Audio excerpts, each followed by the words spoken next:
The so-called Defense of Marriage Act was passed by Congress and signed by then President Clinton in 1996.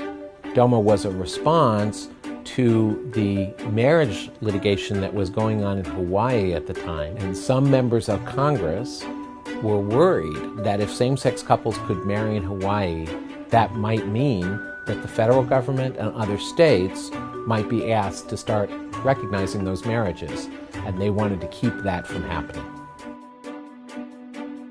Section 2 of DOMA says no state has an obligation to recognize marriages that same-sex couples legally entered in another state. Section 3 of DOMA, which is the one that all the litigation has been about so far, says that the federal government does not have to recognize or honor marriages that same-sex couples legally entered anywhere. Section 3 has the most serious consequences to the more than 100,000 same-sex couples in the United States who are already married. A federal agency report a number of years ago looked at all of the federal statutes that are out there and found more than 1,100 references to the terms spouse or husband or wife or widow or widower that treat people differently based on whether they're recognized as legally married or not. It's very upsetting to couples who are legally married to have their federal government saying, we're going to treat you like you're not. The last 5 courts to consider whether or not Section 3 of DOMA is unconstitutional have all concluded that it is.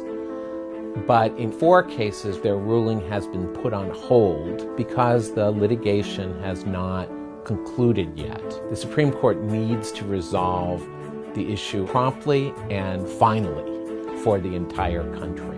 There are essentially 3 levels of courts. There's the federal district courts, which is where cases are initially filed.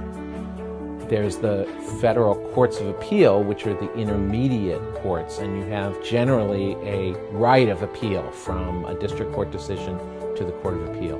And then there's the U.S. Supreme Court. And you don't have a right in any case to have the U.S. Supreme Court hear your case. You have to ask them to hear it, and they have discretion about whether they're going to hear it or not. There right now are 4 different cases where parties have asked the Supreme Court to review decisions holding that Section 3 of DOMA is unconstitutional. If the Supreme Court decides to review one or more of the challenges to Section 3 of DOMA, the appeals will be fully briefed by the parties.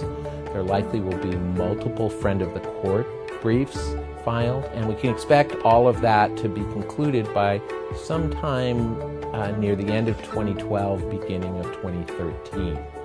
At that point, the Supreme Court will set the one or more cases in which they granted review for oral argument, and in the normal course, the Supreme Court would issue its decision deciding whether Section 3 of DOMA is constitutional or not by June of 2013.